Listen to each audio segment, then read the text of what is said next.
네, 이 아침에도 우리 주님을 사랑하는 우리 성도님들에게 하나님의 그 신응답과 축복이 함께 하시기를 예수님의 이름으로 축원합니다. 오늘 하나님께서 우리에게 주신 말씀 히브리서 3장 12절에서 14절까지 믿음으로 살아내는 사람. 네, 제가 믿음으로 사는 사람 이렇게 하려고 그러다가 왜 믿음으로 살아내는 사람이라고 제목을 잡았냐면, 우리가 사는 이 시대가 믿음으로 사는 것이 만만하지 않기 때문에. 그래서 성경은 의인은 믿음으로 말미암아 살리라, 오직 믿음으로 우리는 사는 삶을 살아야 되는데, 그렇게 사는 것이 쉽지 않은 세상과 시대 가운데 살기 때문에 우리는 믿음으로 살아내는 사람이 되어야 된다. 자, 우리가 살아가는 이 시대는요, 급변하고 있습니다. 특히 악한 것이요, 굉장히 빨리 퍼져요. 그래서 이 급변하는 이 시대 가운데서 많은 사람들은 내가 얼마나 빨리 달려야 되지, 그래서 노트북이든 스마트폰이든 엘리베이터든 느리면 답답해요. 빨리빨리 하고 싶어요. 우리가 사는 시대는 속도를 강조하는 시대인데, 성경은 속도보다 더 중요한 것이 있음을 우리에게 가르쳐 줍니다. 그것이 바로 방향이죠. 내가 빨리 달려가는데 어디로 달려가느냐가 더 중요하다는 거예요. 다시 말하면 세상으로, 지옥으로 빨리 달려가면 안 좋은 거잖아요. 우리는 모두 다 하나님의 나라를 향해서 지금 신령한 경주에 참여한 사람들이에요. 그러면 이 경주에 완주하기 위해서 우리는 어떤 중요한 원칙과 기준을 가져야 되는가? 디모데후서 2장 5절에 보면, 경계하는 자가 법대로 경계하지 아니하면 승리자의 관을 얻지 못할 것이며. 그래서 우리의 신령한 경주의 법이 뭡니까? 하나님의 말씀이에요. 하나님의 말씀의 법대로 뛰지 않으면요, 빨리 달려가는 게 아무 소용없어요. 그래서 예수님께서 마태복음 7장에 보면, 내가 너희를 도무지 알지 못해. 아니, 우리가 주의 이름으로 선지자 노릇하고 귀신도 쫓아내고 권능도 행했는데 우리를 모르시겠습니까? 내가 널 몰라. 그 이유가 뭡니까? 불법을 행했다는 거예요. 하나님의 말씀의 법을 어겼다는 거예요. 그러니까 신앙생활을 아무리 오래 해도 하나님의 말씀의 법대로 경기하지 않는 사람은 주님이 기억하지 않으신다고 경고하고 있어요. 그래서 우리는 빨리 가는 것이 중요한 것이 아니라, 내가 하나님의 말씀의 법 안에서 바로 경주하고 있는가, 이것이 오늘 우리에게는 더 중요한 기준이 됩니다. 그래서 사도 바울이 이런 고백을 하죠. 표대를 향하여 그리스도 예수 안에서 하나님이 위에서 부르신 부름의 상을 위하여 나는 달려가노라. 표대이신 주님 바라보고요, 하나님이 주실 의의 면류관을 바라보면서 사도 바울은 달려간다는 것입니다. 그러면 그렇게 달려간 경주의 결말은 무엇입니까?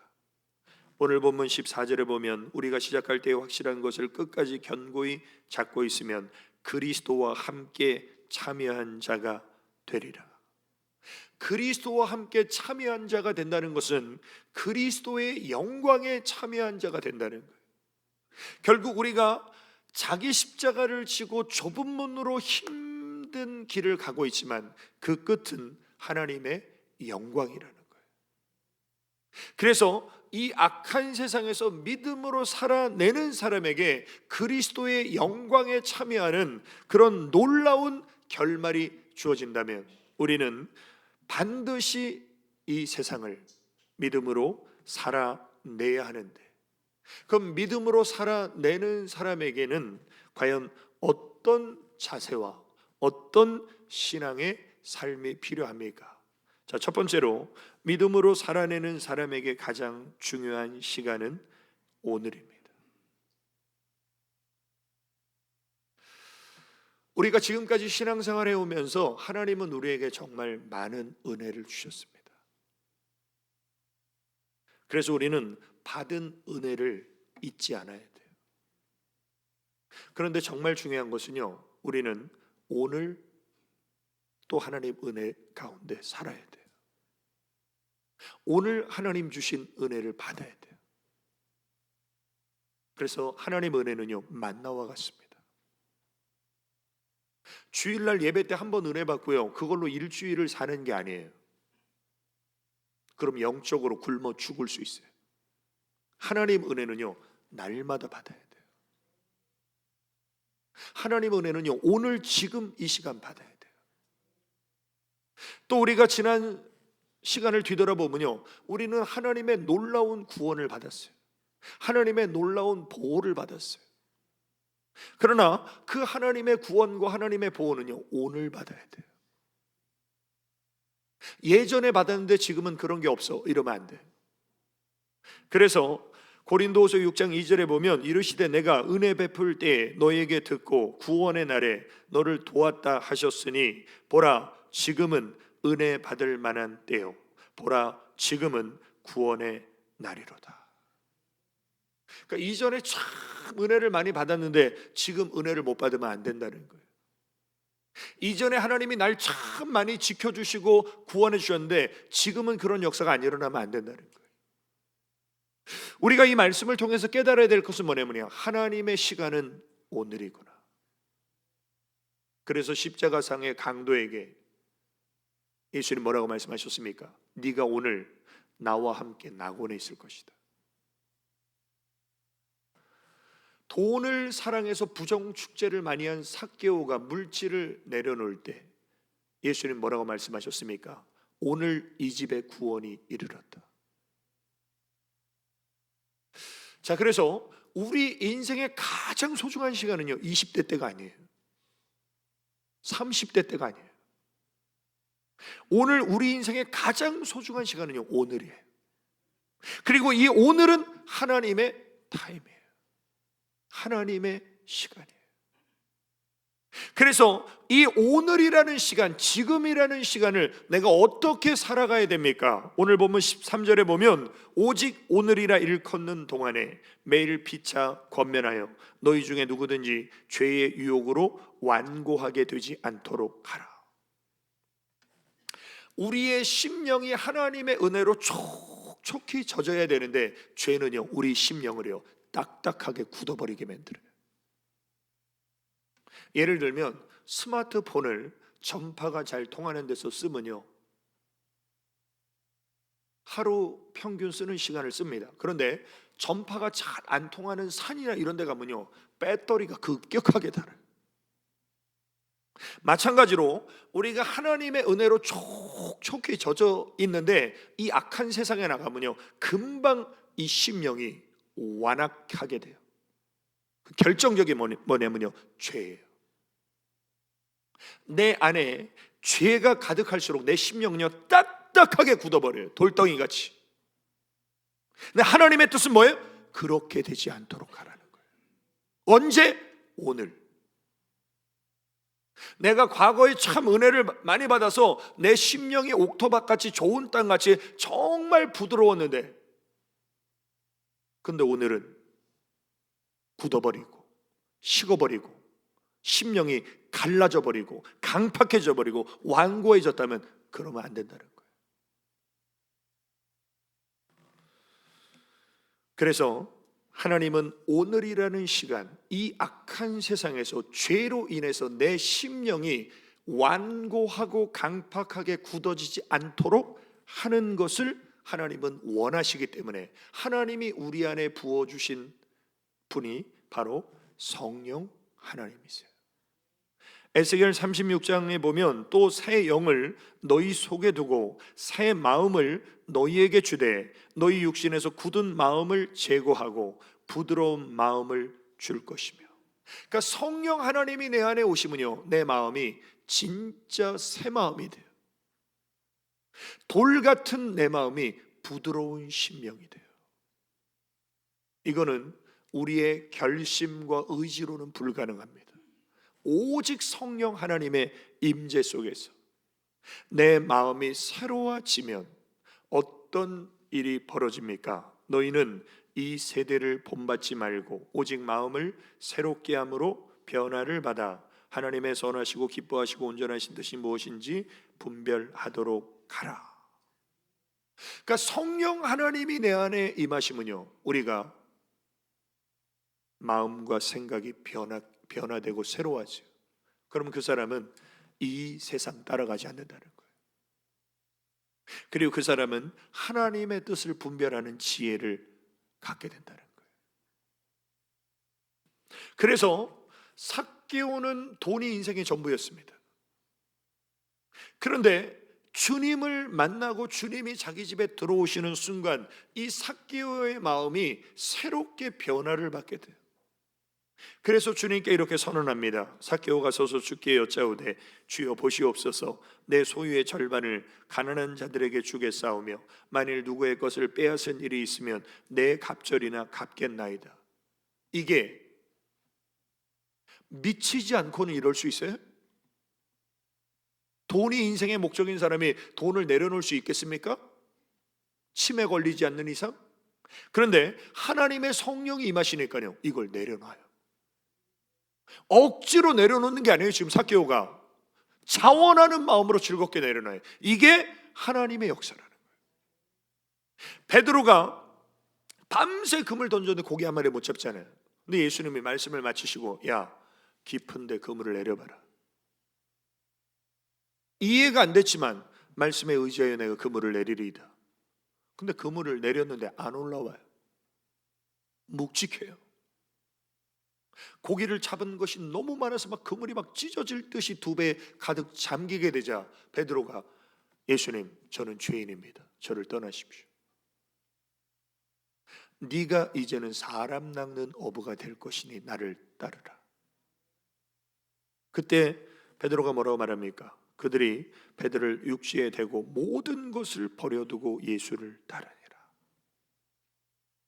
정말 우리가 믿음으로 살아내는 오늘을 살기 위해서는 반드시 어제에 내가 집착하고 내가 붙잡았던 것들을 내려놓을 때, 그때 오늘을 주님 바라보며 믿음으로 살아갈 수 있다는 것이죠.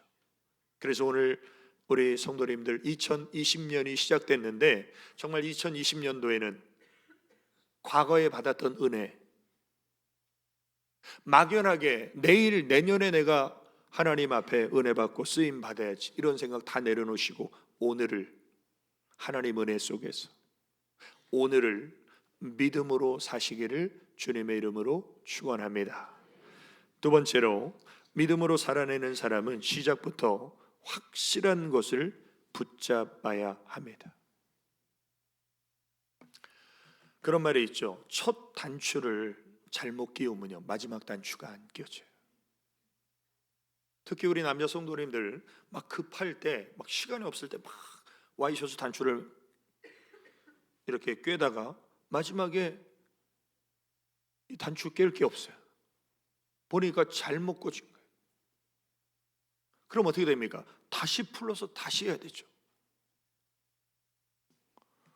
그러니까 정확하게 단추를 꿰지 않으면요 결국은 시간을 더 낭비하게 되는 거예요. 신앙생활도 마찬가지입니다.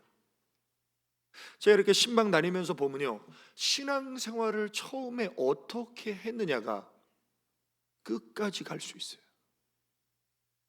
근데 대부분의 사람들은 신앙생활 처음에 어떻게 합니까? 부인 따라오고 친구 따라오고, 그래서 주님 바라보고 하나님 따라가야 되는데 그게 아닌 것을 붙잡고 신앙생활하는 사람들이 나중에 어떻게 됩니까? 신앙생활의 낙오자가 돼요. 그걸 다른 말로 하면요, 확실한 걸 붙잡지 못했다는 거예요. 그래서 확실한 것을 붙잡지 못한 사람은 어떻게 합니까? 신앙생활을 대충 해요. 적당히 해요. 형식으로 해요. 그런데 확실한 걸 붙잡고 신앙생활하는 사람은 어떻습니까? 신앙생활에 목숨을 걸어요. 내 인생을 걸어요. 왜? 여기에 생명이 있으니까. 우리 주변에는 신앙생활하다가 신앙생활 안 하는 분들 상당히 많습니다. 신앙생활하다가 신앙생활 안 하는 사람이 신앙생활 하면 우리나라 복음화 됐을 거예요. 기독교 국가도 될 수 있어요. 굉장히 많아요. 우리 주변에 신앙생활 하다가 안 하는 사람들이. 근데 이 사람들이 다 뭐에 걸려 넘어졌냐면요, 사람 때문에. 목사님 때문에 신앙생활 안 해요. 장로님 때문에 신앙생활 안 해요. 권사님 때문에 신앙생활 안 해요. 집사님 때문에 신앙생활 안 해요. 성도님 때문에 신앙생활 안 하는 사람 별로 없어요. 자, 그러면 목사님, 장로님, 권사님, 안수입사님 다 사람이죠. 사람의 특징은 뭐냐면요, 변한다는 거예요. 변하는 것은 확실한 게 아니에요. 그러니까 사연은 다 있지만 그 사람들의 신앙생활을 낙오한 이유는 뭐냐면요, 확실한 걸 안 붙잡은 거예요. 자기 책임이에요. 자기 책임. 근데 죄인의 특징은 뭐냐면요, 항상 남 탓하는 거죠. 누구 때문에 내가 신앙생활 안 한다고? 그 사람은 마귀의 기쁨이 되는 사람이에요. 오늘 보면 14절에 보면 우리가 시작할 때 확실한 것을 끝까지 견고히 잡고 있으면 그리스도와 함께 참여한 자가 되리라. 그러니까 신앙생활할 때 변하지 않는 확실한 것을 붙잡아라. 그게 뭡니까? 하나님의 말씀이에요. 이사야 40장 8절에 보면 풀은 마르고 꽃은 시드나 우리 하나님의 말씀은 영원히 서리라. 사람도 변하고 세상도 변해요. 그런데 하나님의 말씀은 변하지 않습니다. 미국의 사업가로도 성공하고 최신부 장관을 지냈던 존 워너 메이커라는 신앙인에게 한 기자가 60주년을 맞는 기념 행사에서 이렇게 질문합니다. 회장님, 지금까지 투자한 것 중에서 가장 성공적인 투자는 무엇이었습니까? 그때 존 워너메이커가 이렇게 대답했습니다. 내가 10살 때 최고의 투자를 한 적이 있지요. 그때 나는 $2.75를 주고 예쁜 가죽 성경 한 권을 구입했어요. 이것이 내 인생에 있어서 가장 위대한 투자였습니다. 왜냐하면 그 성경이 나를 만들었으니까요. 아브라함 링컨도 마찬가지죠. 성경을 읽고 또 읽다 보니까 그 성경이 오늘의 나를 만들었다는 거예요. 그러자 기자가 이렇게 질문합니다. 그렇다면 성경만 구입하면 성공할 수 있나요? 그러자 이렇게 말합니다. 존 워너메이커가 그렇지 않습니다. 먼저 하나님을 믿고 말씀을 실천해야지요. 하나님을 신뢰하며 즐겁고 기쁘게 일하다 보면 성공은 어느새 자신의 옆에 다가와 있게 됩니다. 오늘날 많은 크리스찬들이 성경의 지식을 아는 것이 믿음이라고 생각해요. 성경의 지식을 아는 것에 만족합니다. 그러나 하나님이 우리에게 원하시는 것은 하나님의 말씀의 지식이 삶에 적용이 되어서 그 말씀을 따라가는 삶을 사는 것을 하나님은 기뻐하셔요. 그런 사람이 바로 다윗입니다. 다윗은 어렸을 때부터 하나님의 말씀을 즐겁게 주야로 묵상하게 됩니다. 시편 119편 97절에 보면 내가 주의 법을 어찌 그리 사랑하는지요 내가 그것을 종일 작은 소리로 읊조리나이다. 우리가 개역 한글 성경에 묵상하나이다, 이게 개역 개정 성경에는요 작은 소리로 읊조리나이다. 그러니까 하나님의 말씀을 사랑해서 우리의 입에서 계속 하나님의 말씀을 읊조리고 하나님의 말씀을 이렇게 암송하고 하나님의 말씀을 표현하고, 그 정도로 하나님의 말씀을 사랑하니까 하나님의 말씀이 다윗의 인생에 뭐가 되냐면요, 주의 말씀은 내 발의 등이요 내 길의 빛이니이다. 우리의 인생이 캄캄하게 어두워질 때, 배는 게 없을 때 하나님의 말씀의 등불이, 하나님의 말씀의 빛이 다윗의 길을 인도하니까, 사울왕을 2번이나 죽일 수 있는 기회가 왔는데 하나님의 말씀에 빛에 비춰보니까 하나님이 기름 부으신 자를 해야 하는 거 하나님이 안 기뻐하시는 거예요. 그래서 안 죽이는 거예요.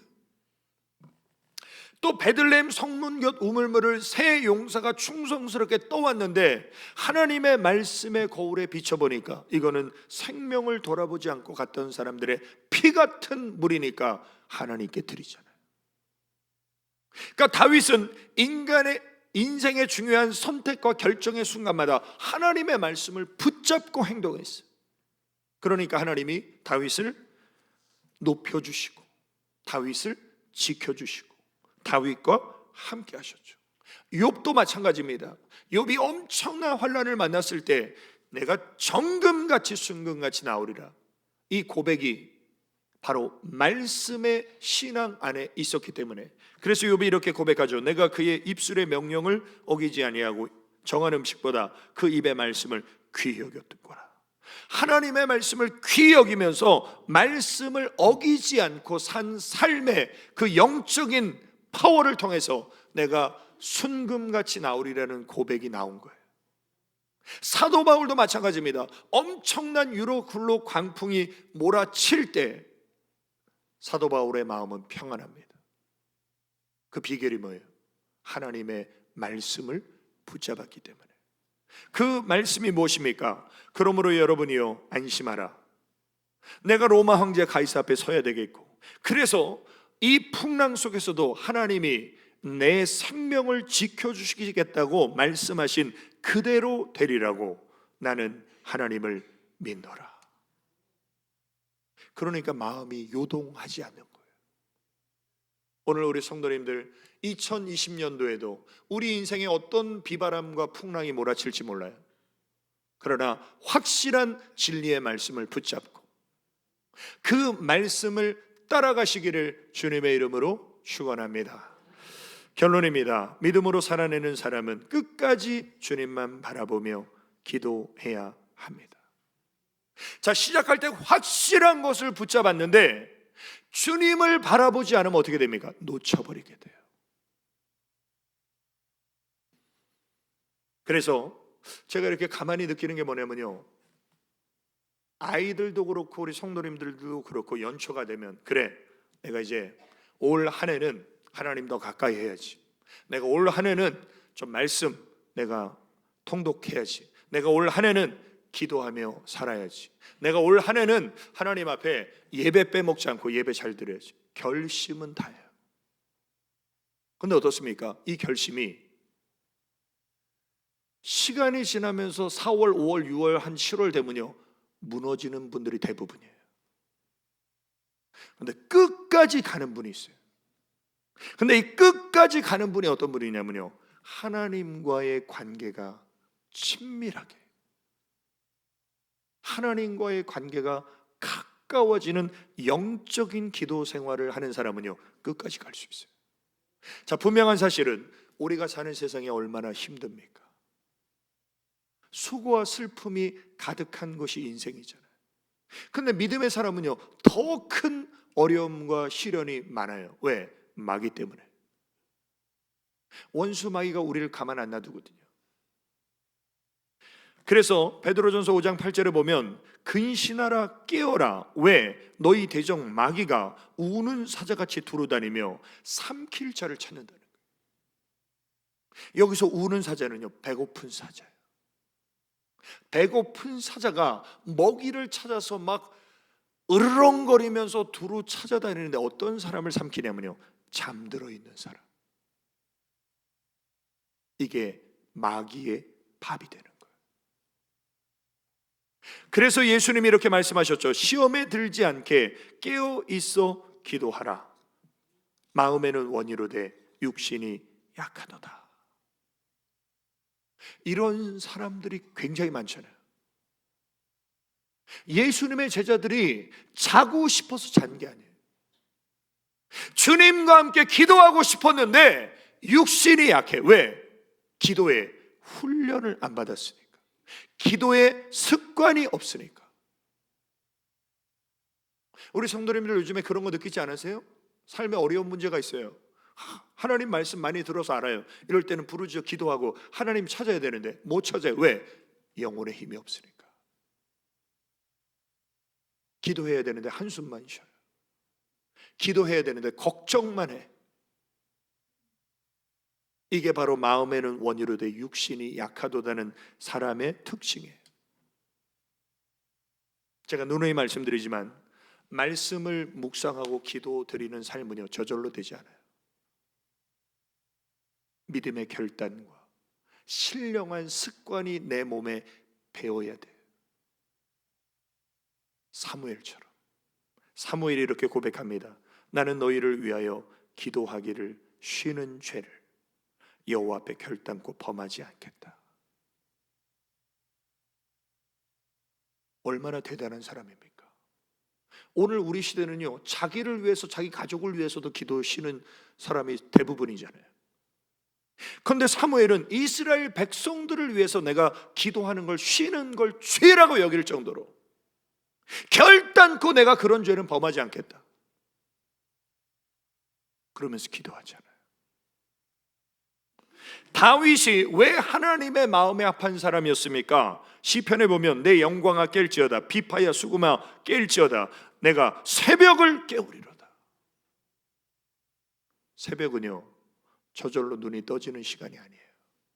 특히 요즘처럼 추울 때. 요즘처럼 추울 때 새벽은요 깊이 꿀맛 같은 단잠을 잘 때예요. 근데 다윗은 내가 새벽을 깨우리로다. 왜? 주님과 함께 내가 하루를 시작해야 되니까. 왜? 내가 하나님의 도우심을 받아야만 살 수 있으니까. 그래서 밤은요 마귀가 지배하는 시간이에요. 근데 우리 대한민국은 안타깝게 밤 문화가 발달해 버렸죠. 새벽은 하나님이 역사하시는 시간이에요. 그래서 하나님이 그 성중에 거하심에 성이 요동치 아니할 것이라. 새벽에 하나님이 도우시리라. 새벽은 하나님이 역사하시는 시간이에요. 만나가 새벽에 내리죠. 여리고 성이 아침에 무너지죠. 우리 예수님이 새벽에 부활하시죠.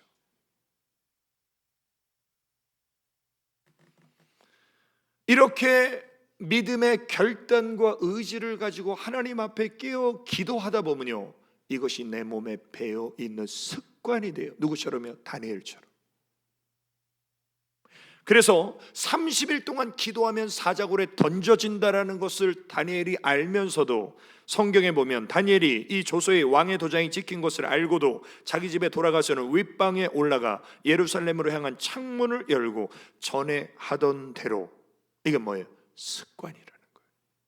하루 3번씩 무릎을 꿇고 기도하며 몸에 배어 있어요. 아무리 바빠도 어떤 환난이 닥쳐와도 하루에 3번씩 하나님을 향하여 기도하는 삶에 다니엘이 목숨을 거니까 하나님이 사자굴 속에서 목숨을 지켜주시죠. 우리 예수님도 마찬가지입니다. 우리 예수님의 사역이 얼마나 바쁜 스케줄이셨으면 예수님이 풍랑 이는 배 위에서 주무셨겠어요. 깊이. 그런데 우리 예수님의 한결같은 삶의 스케줄이 뭐냐면 새벽 아직도 밝기 전에 예수께서 일어나 나가 한적한 곳으로 가서 거기서 기도하시더니, 누가 우리 예수님께 새벽 기도 좀 해주십시오라고 누가 요청한 게 아니에요. 차원하는 마음으로 하루의 시작을 하나님 아버지와의 영적인 교제와 대화로 우리 예수님은 새벽 기도하는 것이 기쁨이셨다는 거예요. 즐거움이셨다는 거예요.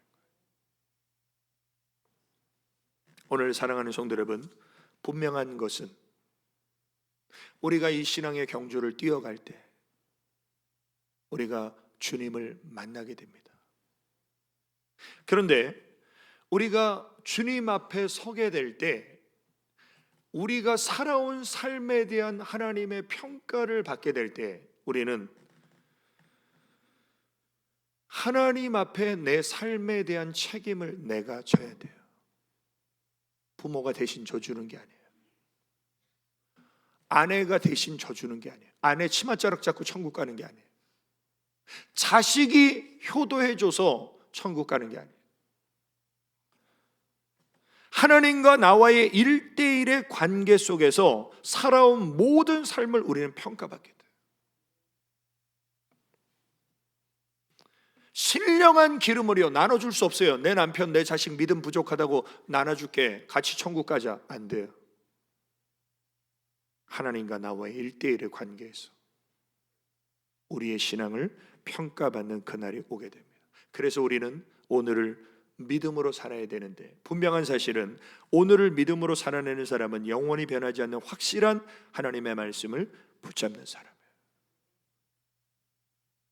또 오늘을 믿음으로 살아내는 사람은 영적 은혜와 에너지를 공급받는 기도의 사람입니다. 그래서 기도하는 사람은요 시험 들지 않아요. 기도하는 사람은요 실족하지 않아요. 기도하는 사람은요 영적인 잠에 빠져들지 않습니다. 분명한 사실은 우리 주님은 곧 오신다는 거예요. 분명한 사실은요 나는 주님을 만날 시간이 굉장히 다가왔다는 거예요. 로마서 13장 11절에 보면 또한 너희가 이 시기를 알거니와 자다가 깰 때가 벌써 되었으니 이는 이제 우리의 구원이 처음 믿을 때보다 가까웠습니다. 영적으로 저와 우리 모든 성도님들은 그리스도의 신부예요.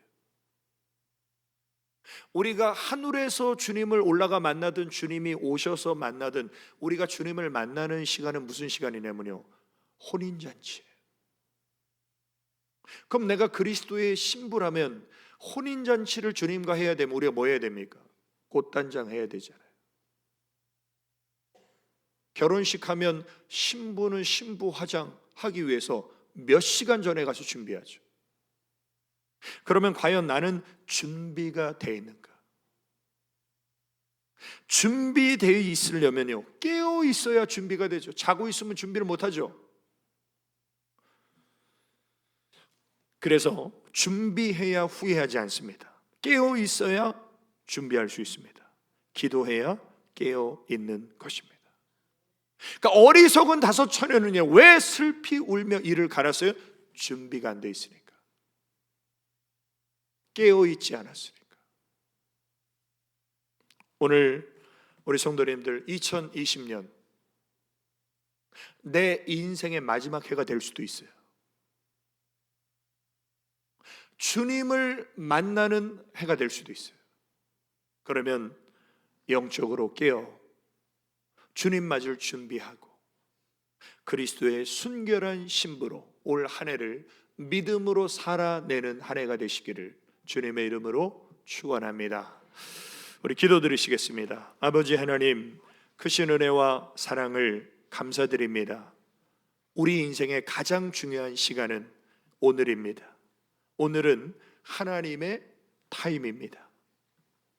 변하고 썩어질 것들에 마음 빼앗기지 않게 하시고 확실한 진리의 말씀을 붙잡고 영적으로 깨어있는 그리스도의 순결한 신부로 준비되게 하여 주옵소서. 예수님의 이름으로 기도 올리옵나이다. 아멘.